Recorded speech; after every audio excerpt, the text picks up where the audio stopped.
Welcome, everyone. We're going to go ahead and get started. So, you guys are at the presentation. The time to be awesome is always, right? Time to be awesome is always. And so, just a really quick introduction. I'm Bill Kallestad. I'm the Iowa Developmental Disability Council Public Policy Manager. And when we're going to kind of do this in shifts, I'm going to present a little bit here in the beginning. Then Ed, I like to call him Edwin, and I always have to remember his name's Edward. But Edward is going to speak second. He's got a lot to talk about how to be awesome. And then I'm going to go in the middle, talk about getting trained to be awesome. And then Michael's going to talk about opportunities to be awesome. I'm going to talk about being awesome. Oh, being awesome. Yeah. So we're going to, if that sounds good, we'll get started here. And just to kind of set up a little bit about maybe a little more detail is this is the three things that we're going to kind of cover. We are going to be talking about what it's like to be a self-advocate or how to train self-advocates. It's also advocacy. So I know there's a lot of family members here today at the conference, so those are also being, using your voice and speaking up about those pieces. The second part is taking training. How do we sharpen our skills? How can we sharpen our skills? And what does that look like when someone's really becoming a true advocate? And then, like Michael said, being awesome, getting involved, making a difference, using your voice. That sound like a good way to spend the next 3 hours? Oh, I mean, whoops. Oh, 50 minutes. Sorry. Just seeing if you're still with me. Sometimes we lose people pretty quickly. The three of us do a summer leadership program through really a collaboration of a number of organizations. I'll talk about that more in detail later. But we really enjoy presenting to each other, and sometimes we get out in front of ourselves. We start teasing each other, and we get off point. So I'm going to require you guys to keep us on point as we present. But I'm going to start using a slide here, and I'm going to pass the mic over to Edward here. And do you want to be here or are you good where you are? Good. Because I can move. You want to move here or not? It's up to you.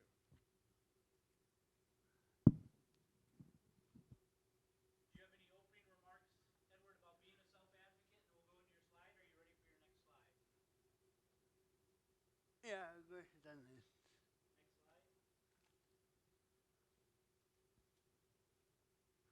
slide. So one of the things we do is we want to talk about how what what is self-advocate, and if you guys can talk about that,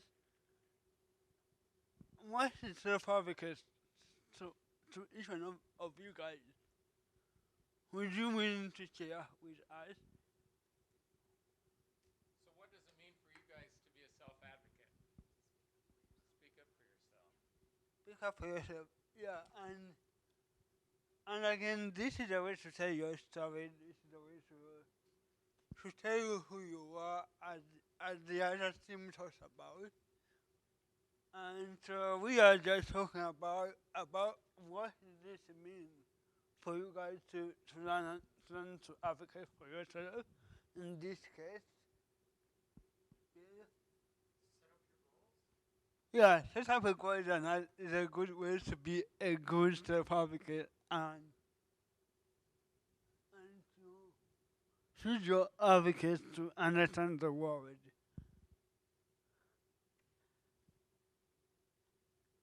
So when you guys think of self-advocates, what does that look like? Does anybody have an example of where you've seen a self-advocate? Right here, we're pointing at somebody here in the room.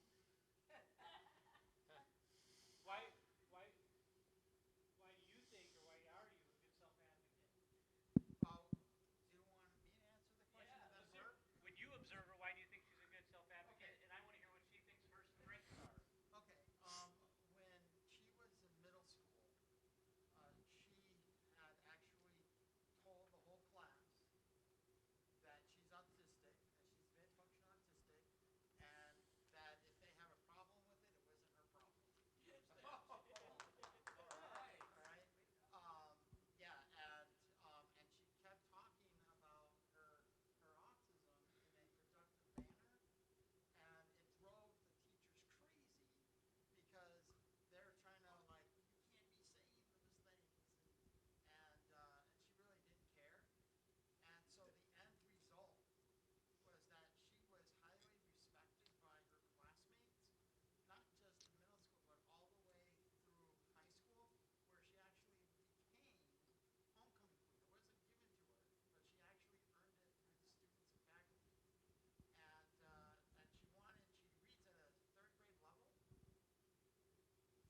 Do you like Fran or Francine better?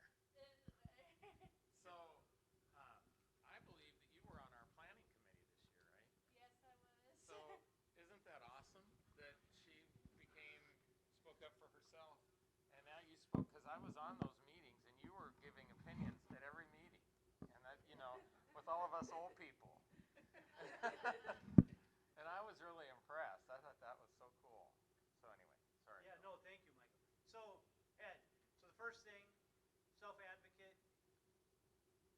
speak up for themselves. Yeah. Right? And I can tell your stories.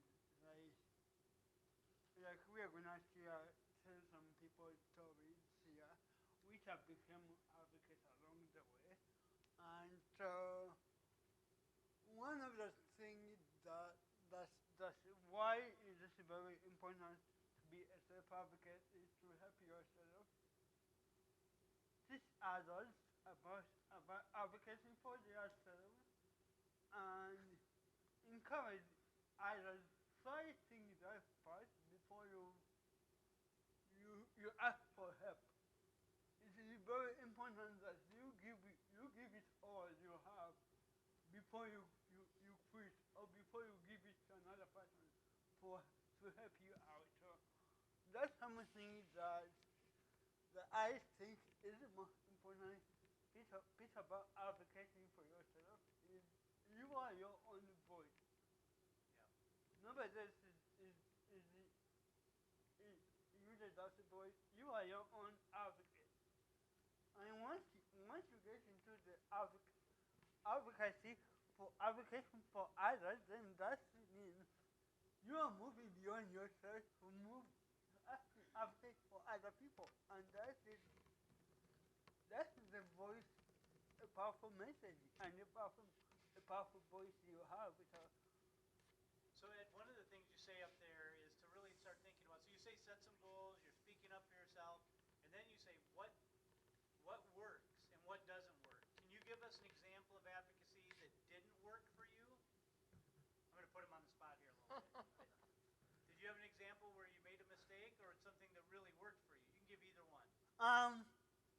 So the thing is that when I was the thing that didn't work for me was where I was trying to finish to write. I was back home in Uganda.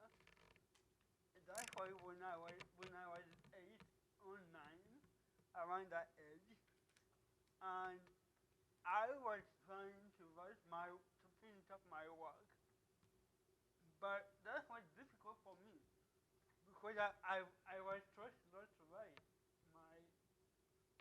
to do my work, and the teacher would clear off the board before I'm done. That so I went. So how did I work that out?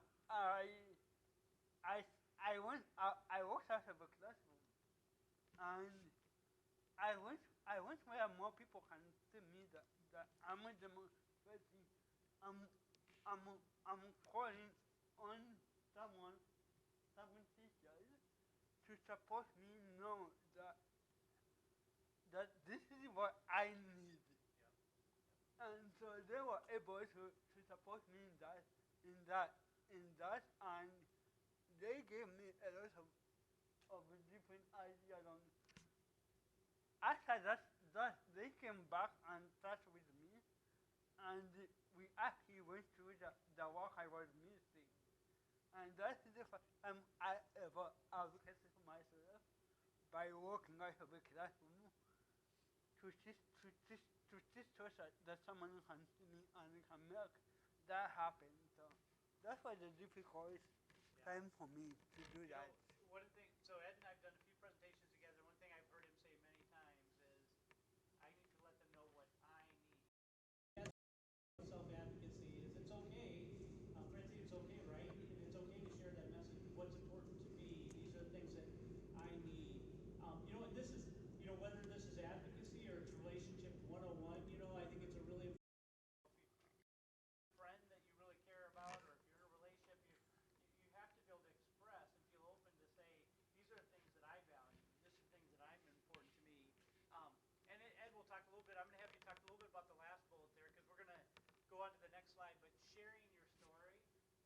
you have an example of somebody who shared their story and made a difference?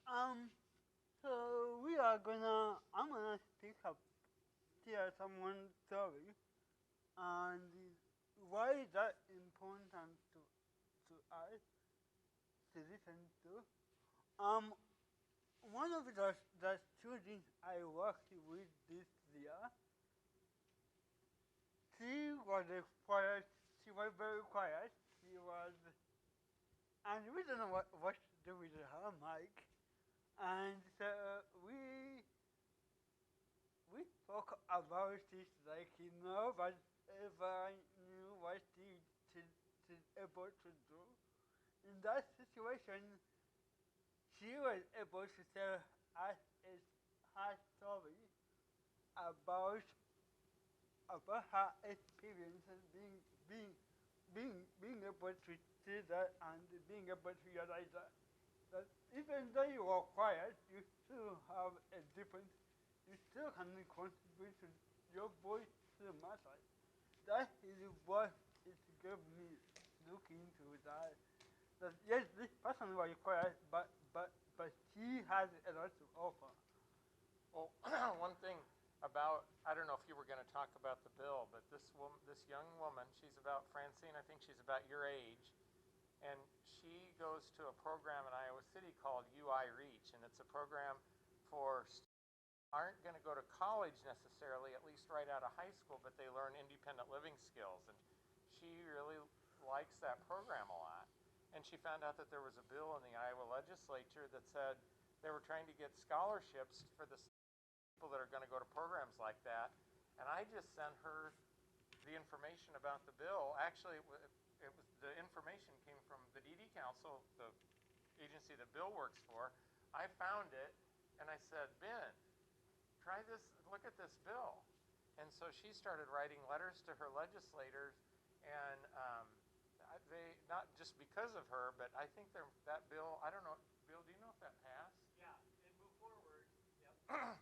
So it was, and so she had a voice. She's very, very quiet, but she's a really, really good writer. And so anyway, it was just really cool. And the director of that program now copies her when these letters go back and forth. So it's just. So when we were preparing for this presentation, Ed and Mike are being really nice right now because we were talking about how impressive it was that Ben, here, this very quiet, self-reflecting, very kind of internal, probably probably an introvert, became passionate about something and then wrote letters and made phone calls and made a difference. And Ed said something like, "You don't always have to be loud like you, Bill," right? And so then, Ed, so if we go to the next slide, we talk about what's your superpower. And that's, Ben has a superpower, and I might have a loud voice superpower, but everybody has a different strength. So you were going to ask the group, what are their superpowers, right? Yeah, so we end up coming to this part of like talking about our superpower and what are the strengths we have for us to build on. So like if I'm able to say that I'm a good of on connection, that is my superpower. It may not be someone else's, but it is something that I'm good at. So that's something we want to go to to talk about a little bit, and we can ask the question: what are your superpower?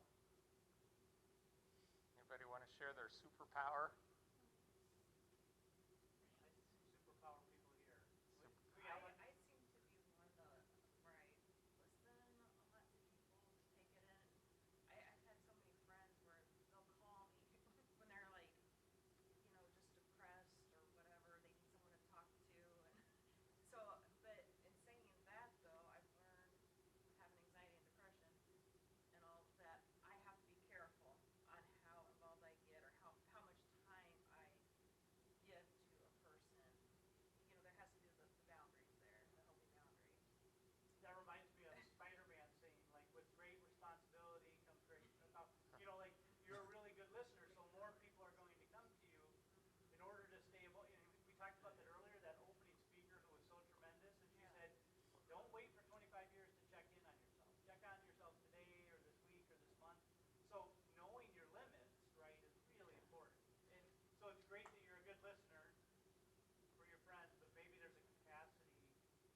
Well, yeah, she talked. Did you remember when she said that? Was that in the first session, second session, where she talked about the hard no? That there are times when she just has to say no. I can't do that for you. You know, because she has to take care of herself. And so Any other superpowers out there? I can share mine. Yeah. I'm really good at networking, connecting people who have a need with people who have whatever they need. So I like to connect people and resources. oh, Yeah, I good. saw you at the table picking up. You're like, this is good for you, and this is good for you. You and Ed would be good partners. He's a really good. You can't walk anywhere with Ed without somebody talking to him and connecting them. So, but Ed, you draw some inspiration from people, right? Yeah. And it's important to think about advocates. You guys are all here to learn, so you already get this, right? You guys are looking for people to be inspired by.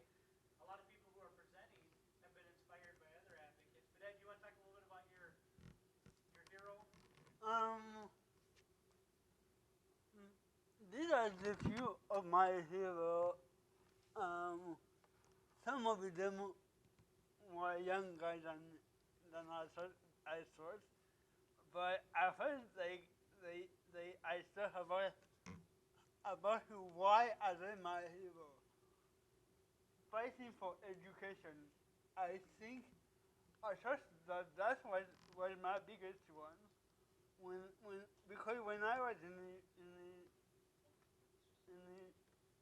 Uganda, I didn't have a good education, and that's the way I advocated for that, and so I needed to find in that way the support I needed to fulfill that goal of going to school, because my first year was difficult for me, and then moving to Mandela and Mahatma Gandhi, they inspired me by what they did in their country. Even the struggle we are still impact. We still have an impact over the people who we care about, who we love, who we know that they can inspire us. So Mandela, fighting for civil rights, I've been advocating throughout my life. Ever since my dad said me that you were born to lead. Every time I hear that from him, I'm like, whoa. I'm on the top of the mountain somewhere. You're on it. And so those are some of the people who inspire me the most in my life and in my time as an advocate. Thank you.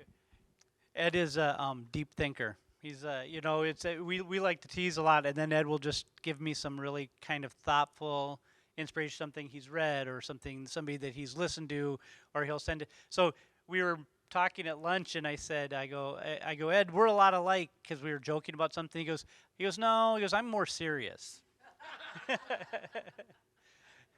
So Francine and I are working on a new PowerPoint. Go ahead. There you go. So the next thing we're going to talk about is taking a training. If you want to be a self-advocate, and Francine is going to apply for our youth leadership program academy this summer, and we've already going to accept her. I mean, I will do that without even interviewing her already, but we still want her to apply. But taking a training, you guys are already here. You're taking a training. You're wanting to learn more. I was using the analogy when we talked about this presentation of shooting free throws. I played basketball growing up. I know it's not kind of reflective of my height, but we played, our town was very serious about it. And I remember I was in junior high and I got a note from my high school basketball coach, and he goes, Bill, you had a really good year. He goes, but you shot like 68% from the free throw line. He goes, I've never started a point guard in my career that didn't shoot over 80%. All summer, I just shot and shot and shot and shot. And so the idea is if you really want to get good at something, it doesn't matter. You're not just born with it. It doesn't, I might look like I'm just a natural basketball. No, I don't. I don't look like a natural basketball player. But you have to work at whatever it is if you want to. But Ed I don't know if you guys know this, but 2 weeks ago, he ran a marathon, a full marathon, 26 miles, 26.2, and he didn't start by running 1 mile, 2 miles. That's how he started, and he built and he built and he built. Ed and I were at a conference about 4 weeks ago, and he ran 3 miles on the treadmill, met me down in the lobby. We ran 7 miles together, and then he went back up to the lobby hotel and ran 3 more because he had that many miles that day. And that doesn't just start in one day, but you have to train. So, oh yeah, I did. I made it. So we just talked a little bit about the youth leadership program. This is a story about Abigail Collins. She's in our magazine if you grab that. But you can see her quote there. And I'm just going to read it because I think me speaking is not going to capture it the way that Abigail did. But this is her direct quote. Before youth leadership, I never saw myself as a leader. She was nominated and honored to take the class to give her a lot of confidence. I'm amazed that people see me as leader, and now I see that in myself. And so that class was really built on kind of understanding what leaders do, thinking about your own skills, just like we talked about. We kind of get into setting goals, some of the things that Ed put in there, but setting some aspirations for yourself. And then what Michael's going to finish up with is like what context and what steps does it take to be a leader. And so that's an example of one of our wonderful students that went through the class. Her final story is not written at all, obviously, but after the class ended, something that was very important to her was clothing and food shelter, like kind of a Goodwill, but it was in her small town, a clothing closet, and then also food. And this is her story, but she struggled with that when she was younger as a family, and she knows how important those things are to people. So she was already volunteering there. And she says because of the Youth Leadership Academy, she asked them to be on their board of directors. And they said, well, Abby, we don't have people our board of directors says under 18. But then they gave it some thought, and they came back to her and said, we voted at the board, we're going to make an exception. And now she is a voting board member on that clothing shelter. So we couldn't, she did it all by herself. You know, I know Michael and I would like to take all the credit, and Ed, because we teach the class. But Abby came in, and she, or people already saw what a leader she was in. Very similar. We're not going to make Francine already a self-advocate. She's there. We're just going to work together to all of us become better at what we do. So there are important leadership trainings, and maybe you guys know a lot about these. I'm not going to go into great detail, but we did put a resource guide that we sent out with you. There's a table there, but here's 2 programs. They both have tables downstairs, but there is the U of I Reach program, and then there's also the LEND program. Those are programs that are college-based programs that young adults can go to and gain skills, even greater skills than probably the youth leadership program. Next one, Francine. Here's 2 other opportunities for people to kind of stretch their legs. One is there's a State of Iowa Youth Advisory Council, and then there's the Iowa Youth Congress. And so, again, those are both in that resource guide, and you'll get these PowerPoints. But if you know of youth, these are great opportunities for them to get on a board. You could also be part of a planning committee. We should just have Francine presenting this for us today. But that's another great example of just getting out there and having a voice. So, and then we talked about this already, July 25th through the 29th. If you know of anybody between ages of kind of 14 and 21, right around that area, we want to have them apply. There's applications down at the table down there, but it's also on the Iowa DD Council website. We're interested in having them, but they're going to learn, there's 5 themes: leadership, goal setting, self-determination, civic engagement, and networking. And it's even more fun than this hour that we're spending together. We have dance break-offs. It's pretty... Mike picks a lot of music from the 60s. I pick a lot of music from the 80s. And Ed he puts his own headphones on. He doesn't even listen to the music. So, all right, our next one. So Michael's going to talk about getting involved. Right here. There you are. Yep. And you're a little bit to the center. I am, okay. Left. There you go. Left. Here's oh, yeah, I got to do. Hang on. This might be a challenge. Can you hold it for a second for me until I get? Yep. Until I get my. Can you? All right. Let's do that.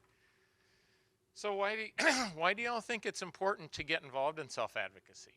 Why, you know, we think we keep talking about all these opportunities. Why do you do it? If you don't speak up for what you want to have changed, It's not going to change. it's not going to change. Yeah, we don't have mind readers. I don't. There might be some people that say they can, but you know, it can be silly examples. We left the hotel this morning. Ed and I stayed overnight, and another coworker, and it was cold in the car, and I finally just said, Patty, have you got the air conditioning on? Or, oh yeah, I guess I do. And I said, well, could you maybe like temper it a little bit, you know?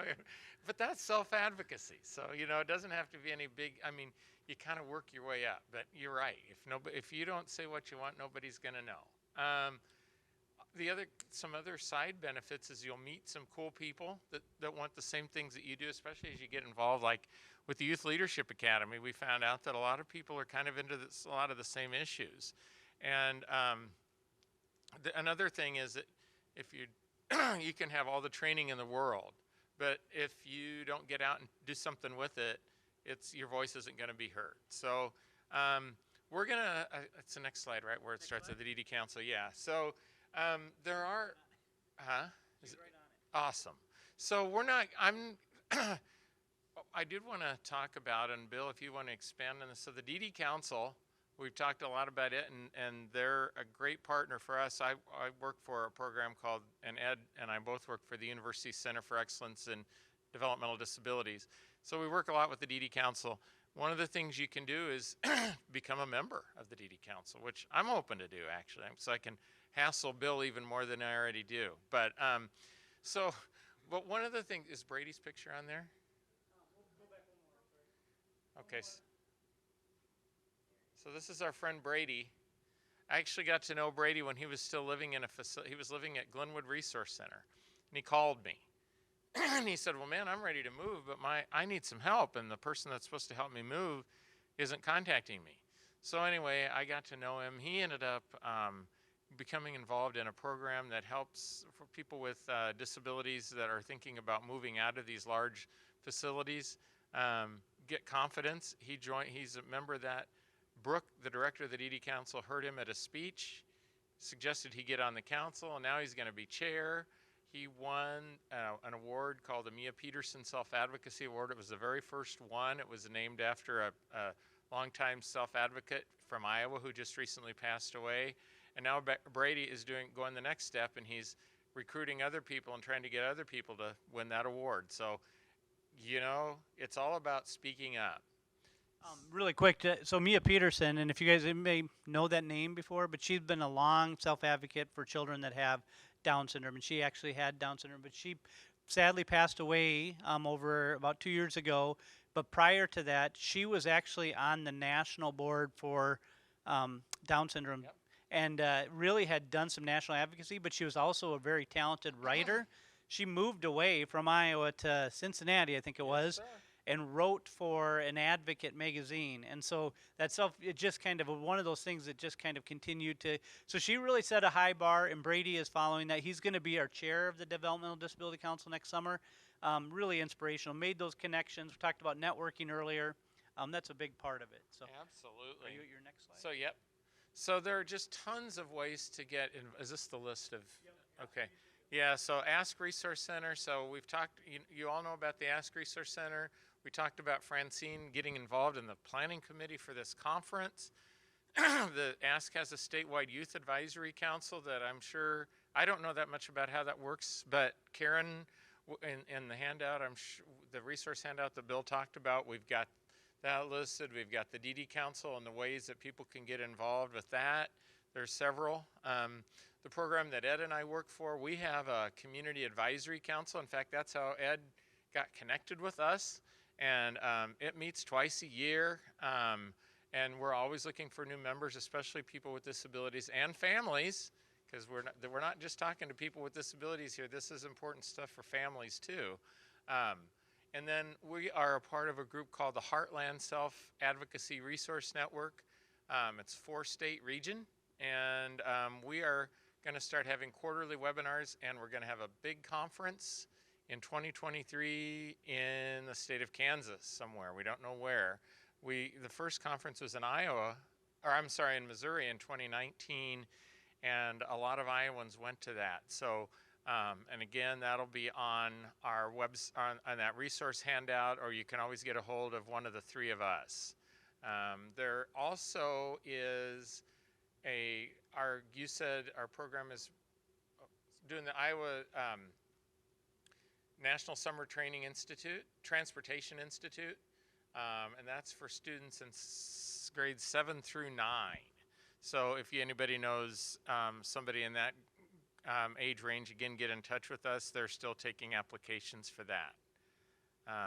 So those are the big ones. The one that I was going to talk about too is that human rights one, where it talks a little bit about the Youth Action Squad. That would be just by name.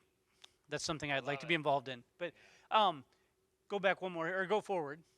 So I'm going to talk about these real quick about staying informed. If you stopped at my table, I've already bored you with these. But a way to stay informed, a good way to be engaged is through the Iowa DD Council. That's where I work. Michael's very connected to it. Ed, there are three federal laws. There's one law, but there are 3 federal things that happen in each state across the United States that are supposed to be there to support people with disabilities. One is a disability rights, or DRI, disability rights. That's kind of the legal arm. There's USED, where these two work, University Center for Excellence good. And developmental disabilities. And that's the educational arm, and then we're really the advocacy arm. The DD Council is and we're just about informing and empowering. And so we do. You can see that weekly snapshot. That's me and the Secretary of State talking about the voting in the primary that's going to be happening here in June. I have to tell you a funny thing about that picture. If you can see it, we're both smiling, and my son, who's 22, who always can humble you so easily, he saw it and he goes, "Who's laughing at whose joke?" And I said, "Well, I don't think either one of us are." I didn't realize. I had to relook at the picture and to see how bad I look. But basically, we do a weekly video that kind of keeps people informed of what's happening at the Capitol, and it's a great way to keep informed of what bills are out there, what legislation's happening. And if I in my life have been engaged politically, and I've not been engaged politically. So never ever feel like it's too late or too early to get involved.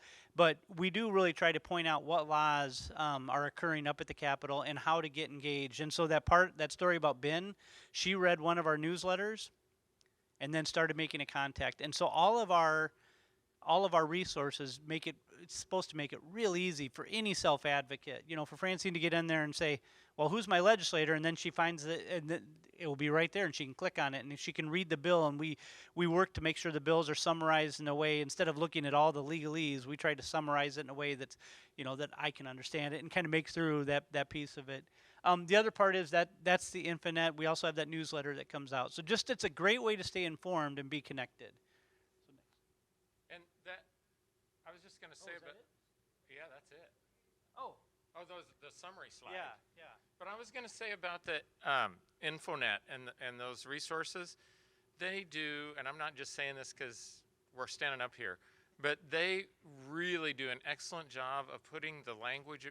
Legislation is not easy to read, but that Infonet in particular really puts it in language that we can all understand. They're like little summaries. And then for those of you that are like policy geeks, and really want to read the whole bill, you can click on it right from the Infonet. But for those of us that aren't quite so cerebral or whatever, those summaries are really nice, because then you say, okay, I'm going to learn more about that. Then you can click on the bill, and then you can read as much or as little as you want to. So, thank you. So, our message is really trying to be clear: is be a self-advocate. Take some training. You guys are already on top of that, and then get involved. We listed just a few pieces to get involved. One of the places that I always remind people to get involved is there is a place for the state of Iowa called the Talent Bank. It's just called Talent Bank, and you can put Iowa Talent Bank. I think you better put that in there, Iowa Talent Bank. And in the Iowa Talent Bank, you could be on the commission or the board for Iowa Barbers and Cosmetology. And I don't say that jokingly, meaning that there are commissions and boards for anything that really has any kind of legal business or approach. And so a lot of people are interested in different stuff. And I never want to make the assumption just because Ed has a disability, that's the only thing he cares about. He's got a lot of passions about Parks and Rec and about education and libraries and boards, and so he really could choose what he wants to be interested in. I wouldn't pick that for Abigail. Before I first met Abby, I didn't know her personal story and what meant that to her, but that was a great example of how she said, I need to be involved. So we just really encourage people, as Ed said in the beginning, it's your voice, be heard. I really, I think Francine kind of summarized the whole story at the end when she said, she goes, how do you see yourself as a self-advocate? And she said, I speak up for others. And that's really the realization of it. So we want to thank you for choosing our session and being here. And any last words, Ed? Oh, he's silent.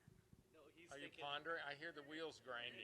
It's a slow grind. It is a slow grind. It's a Saturday afternoon, Ed. Do you guys have any question for us? He punted. Stump. See if you can Stump stump the us. ump. It's not really going to take very much. Just No. go ahead. Yeah. Especially on a Saturday afternoon. How do you tell that group for your program? How does that whole thing work? Like, do you get like a fee, or how does the whole process work? For what? For the youth leadership? Yeah, for like the program. Yeah, so for the Youth Leadership Academy, so we have a form that you can submit. You can do it online, or we actually, I think your mom picked up the application. You can fill that out, email it to me. My email's on there. Then Michael and I and Ed and another really important person, Margaret. She's the most important. Margaret's She not really is. important. But we review the applications, and then we set up interviews. And then we sit down with you and we ask you some questions, some additional questions, and then we send out a letter that says you've been accepted, or maybe we'll think about next. Thank you for, yeah. So last year we had 2 classes of about 9 each, right? So we had 18 Yeah. or 19 go through last year. I think that's what we're kind of shooting for again. 9 to 10 in each class. And it's all on Zoom this year anyway. Except we're talking about having actually a graduation in person. We're gonna talk to the students once we get everybody on board and kind of figure out what's gonna work. Because last year we had people from Eastern Iowa, and then we had people from Hamburg, Iowa, way down in like southwest tip of the state. So. Is there a fee or anything to join the Iowa ED Council or Iowa Leadership Education? Is there Is there like a fee or No. a cost, like a membership No. thing or whatever? No. No, so if you go to the IWD Council, there's a place to register for our newsletter, and it's all free. So all 3 of those, DRI, you said, that's a federal law that says that, and so money's appropriated through the ACL, which is American Association of Community Living, and so we have monies in our goal. All that stuff is supposed to be able to provide advocates that information accessible, easy for them to get to, and that it's helpful. And so that's what we get measured at. We have to write a report every year, and then we have to be evaluated if we're helpful or not. So you guys yeah, but it's all free. And then the Iowa Leadership Education that you're asking about, that's actually a training program, and we That's have. what I need. I need something like, I wanted to do the Iowa ED Council, But it's a 9-month program. It actually coincides with the academic year at the University of Iowa, and we have 2 family advocacy trainees every year and 2 self-advocacy trainees. Right now, and if you put in Iowa, LEND, that should take you to the page. You just missed the cutoff. We've already accepted our advocates. Yeah, but there are always every year there are always application is going. Correct. You can fill it out anytime and submit it. where is that held at? It's in Iowa City. And we're talking about trying to figure out if we want to make it virtual. We have been really, really wanting to keep it in person, but we had to be virtual because of COVID the last 2 years, and realized that there are some benefits to that. Part of the challenge is, though, that we do have some things where you have to like observe in a clinic and visit a family, and so that makes it a little tricky. But I want to pause just for a second. I do want to say the raffle starts here pretty quickly, and we were supposed to make sure people get out here in enough time to get down to and I think it's in the main. Does anybody know for sure? I think it's in that main vestibule. I think, yeah. But we will stay around and ask questions. we could have been, but Oh, I don't know. Too late for you now, buddy. I was told I was not. Oh, really?